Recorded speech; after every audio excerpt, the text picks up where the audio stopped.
Hello everyone, welcome to another series of What's Your Hobby. In this series, we are going to learn about chemistry and how we can perform some simple chemistry experiments at home. But before starting the video, I want to ask you guys one question. Chemistry projects feel like magic, do they not?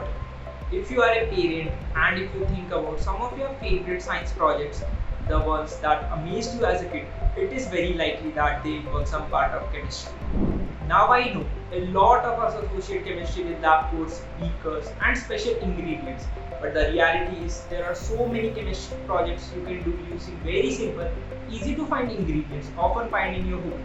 And since these type of simple chemistry projects use relatively safe ingredients, they are perfect to try with your younger kids, that is preschool and elementary aged children. In fact, I think it's so important for young kids to have a positive association with chemistry from a young age that fosters a love of this branch of science.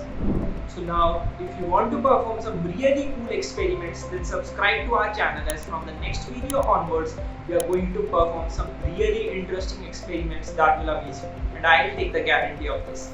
Until then, take care. See you soon.